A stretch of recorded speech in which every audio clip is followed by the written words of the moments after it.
guys can lure a fucking sexy bitch into the mic stand while simultaneously putting a fucking baby to sleep. A bald baby. Anyway, stream, the maestro just spent 45 minutes trying to order some food, and I finally decided on this Mexican food, which I never usually eat Mexican, because Mexican food is complete and utter trash, and the maestro would have to take a shit for 45 hours a day, which I already do, but I'm not going to do about that one. Because I usually don't like spicy food, spicy, but the maestro finally decided on this Mexican place to eat, because I wanted nachos, and I finally order. And they tell me I need an alcoholic beverage with it. How delusional are you? So I had to get a pizza. Treachery beyond belief. Okay, but Maestro's reacting to 9.2 patch notes or whatever this video is. They actually kind of made it look cool. If only they actually made the game good. Okay, let's see what they have to say. And Big Dan. Holy fuck. The Shadowlands story pulls together threads that started in Warcraft 3 and wove their way through many of our expansions. We approached it like... This is why World of Warcraft is failing. This bald, sycophant, gargoyle-covered, disgusting, guppy, dandruff swine can't even open up his fucking eyes to look at the screen. You think he's gonna be good at making the fucking game? A drama in 3 acts. Now, as the third and final act begins of the saga, we need to stop the jailer from reaching his ultimate goal, which is to rewrite the rules of reality. Wrong! Eternity's End serves as the final chapter of one book of the Warcraft saga. Damn! They really did this whole thing so bad. They really fucked this one up. The jailer has the advantage. He has seized the sigils of the leaders of the Four Covenants. We see Sylvanas realize that she's been a pawn in the jailer's game this entire time, and she refuses to serve him, and then she's taken for... How did they hire this woman? You know nothing about video games! Go fucking cry in the corner, you hag! Prisoner. The jailer is able to open a portal to who knows where, taking Anduin with him. And the Primus had us take some time to retrieve some new sigils. Now we have... No one knows who that is. Jane is having sex with Thrall. There's a bald Bolvar there. This game is so trash. Gathered our forces. We are working with the Primus to open our own gateway to pursue the jailer to this realm unlike any we've seen before. This doesn't sound fun. Or like I want to do it. Oh no. I'm gonna have to do another 400 dailies, aren't I? 400, 4,000, 4 million. Oh! Primus opens a portal, and we come into this alien land.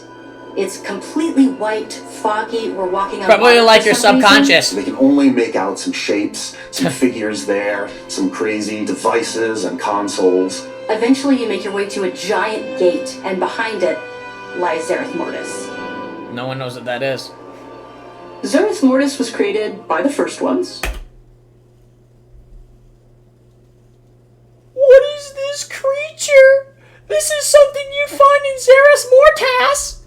Holy fuck! And it is intended to create afterlives. Think of it as being tucked away in the fabric of the Shadowlands itself. It's kind of the behind the scenes of these afterlives that we've journeyed I need to. some chocolate. It's the land where the progenitors, the first ones who created all of the realms of the Shadowlands, this is their workshop.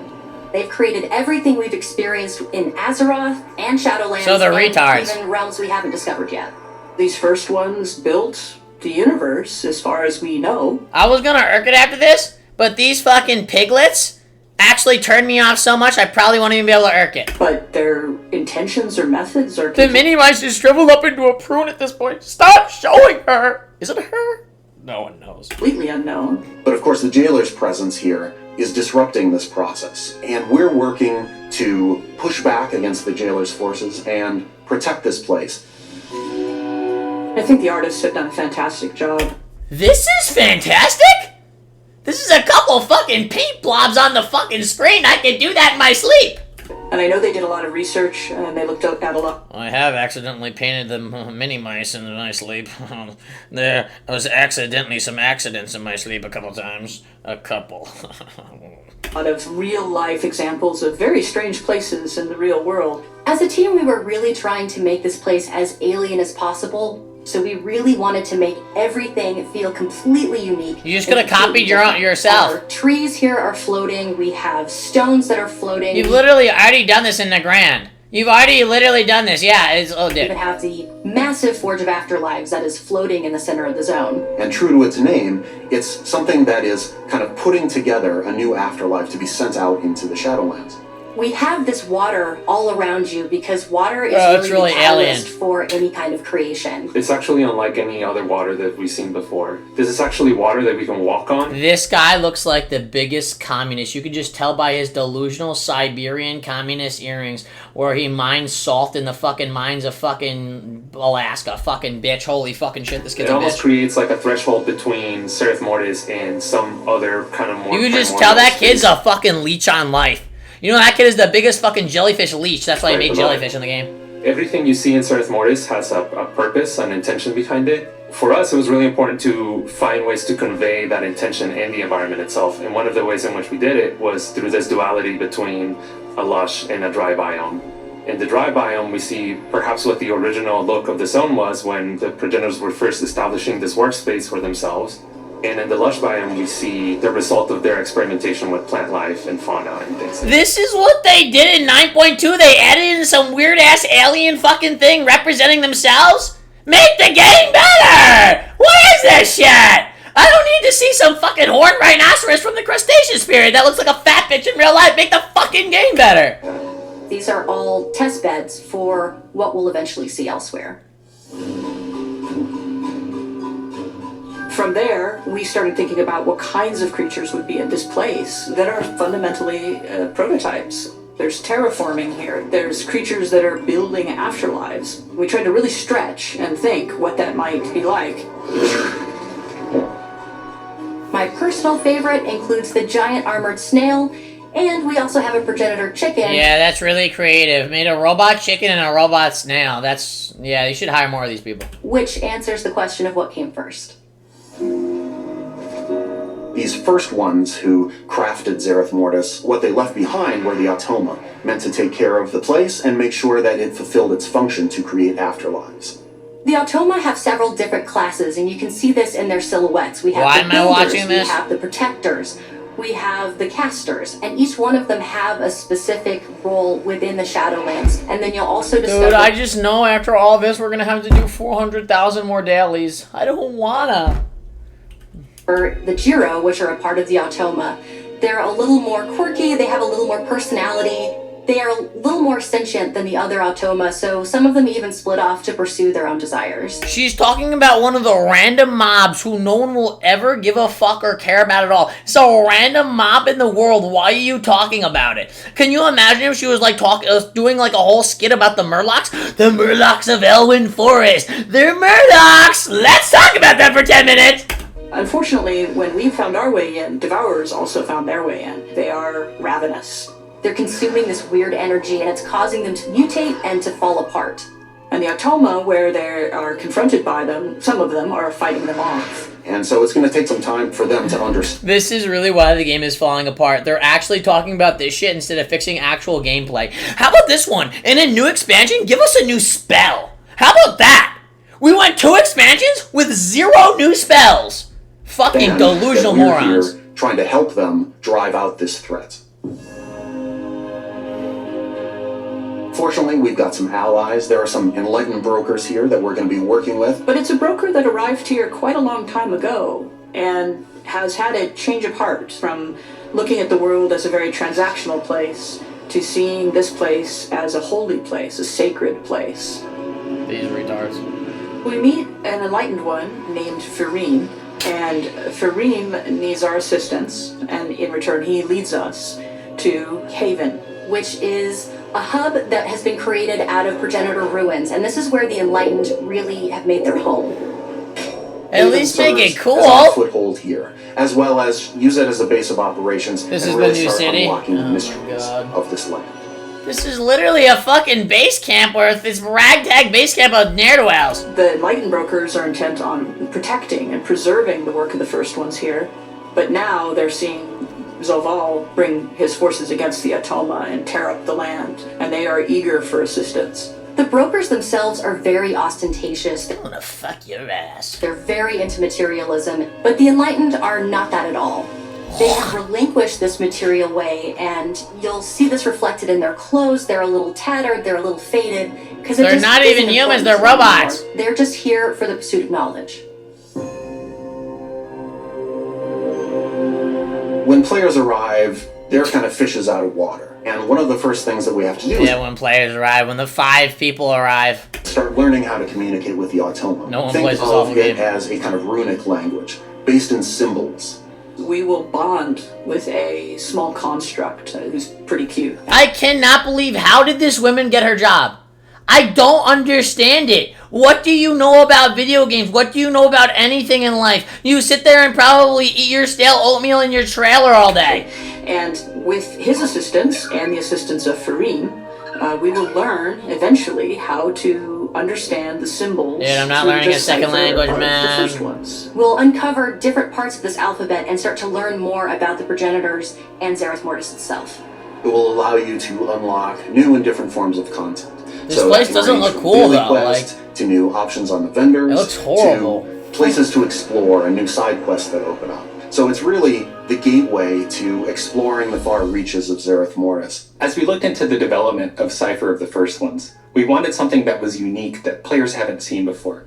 A little bit of familiarity, but something Dude, they're that literally takes just copying the Egyptians.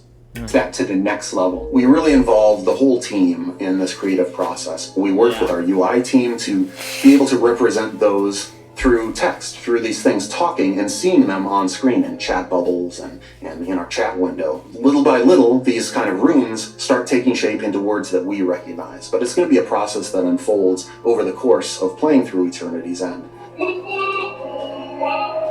The Automa speak in this kind of musical language. They don't talk the way that we mortals are used to speaking. The sound team was super excited. They jumped in, they started prototyping all kinds of different sounds. Yeah, they were so happy they had a job. We gave feedback. Because they're dumb enough to give them And one. we really ended up in a cool place. As you're playing through and gradually unlocking the language, you'll be able to see those words that they're saying, but still hear those tones. Thank God I turned my sound off. The jailer's true goal has never really been to escape the maw To or to control gain the maw. power. He's been focused on reaching this place called the Sepulchre, to go into this place of power and to really rewrite the rules of the universe. We'll learn that the jailer has breached the Sepulchre of the first ones, and this becomes our new raid for Eternity's End. We're going to gather our forces, we're going to pursue the jailer inside. Once you go inside the Sepulchre, there's some mind-blowing visuals. This is a place that should not be able to exist according to the laws of physics as we know them on Azeroth. Just looking out into this impossible sky, of seeing these ancient works of the first ones, those laws don't apply to anything we see here. Among the bosses that we're going to face in Sepulchre of the first ones include the jailer's forces, maybe a dreadlord or two that you haven't tied up loose ends with. Dreadlord scum. We'll face a consular. This is similar to a being like Algalon, but the jailer's gotten to it and has infused his domination magic into the consular. Before we get to the jailer, however, we need to get to Jaina. Anduin first. Our hope is that fuck. we can learn whatever Anduin knows about domination magic. We need to be able to resist it, or better yet, fight it. Wow, I can't believe we have to fight Anduin. We know They really players have been fucked up waiting doing a long that. time for the return of tier sets, and as devs, we have too. It's a I don't think it was good to turn Anduin evil. That was the dumbest thing. They should great have. blend of Yeah, not done progenitor that. magic, golds, and metals, along with those class-defining silhouettes. Wolves for shamans, pointy things for rogues. It's going to look amazing. Our class and combat team was super excited to bring class sets back. This is something that felt really right for this. Yeah, great set. I can't wait to transmog myself in this. Yeah, that's great. I can't wait to do that. That's a great transmog. What the fuck is wrong with these people? Story. We're in the final act of the Shadowlands saga. We're here. Does anybody else see this? These are the transmogs? We're literally on the brink at Eternity's End, and what better This place is the worst shit I've ever seen! to fully unleash the power of these classes? I'm not And I surprised. think players will really enjoy the return of those class sets just as much as the team enjoyed making them. How how do you make something that is mystical and magical and incomprehensible by firing and you? understandable? I think we've done a good job. Fired! Fired! The team as a whole has been Big working up. so hard, and we are so excited to get this out for everyone. We're gonna get new mounts, new pets.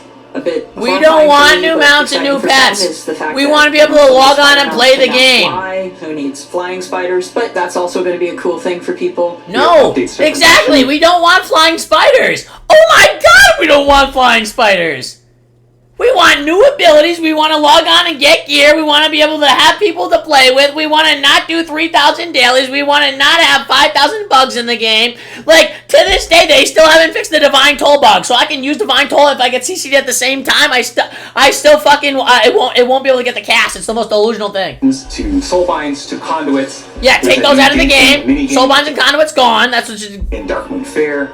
I'm a story guy, so I'm super geeked about watching players kind of piece together those little lore tidbits. That's what. Yeah, you're gonna excites watch me as everybody well. quit. I'm really looking forward More. to Season 3 of Mythic Plus. Tazavesh is Dude. getting split into 2 dungeons. If I don't you're a even know what that raider, is. If you chase Keystone Master, Nope. if you're an achievement collector, Nope. there's something for everyone to do. I am an achievement. Shadowlands is Collect, like yeah. the final chapter of one book of the Warcraft saga, and our team is already hard at work on the next stories to come. Can't talk about them quite yet, but when the time is right, we're going to be really excited to share them with you.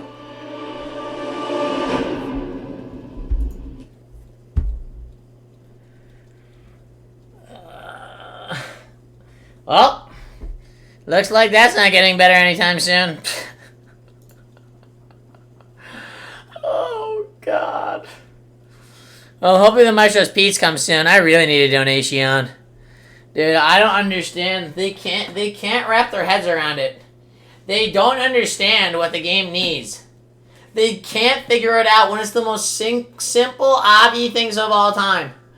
And dude, they say they put all their effort into these things, like making good visuals and stuff.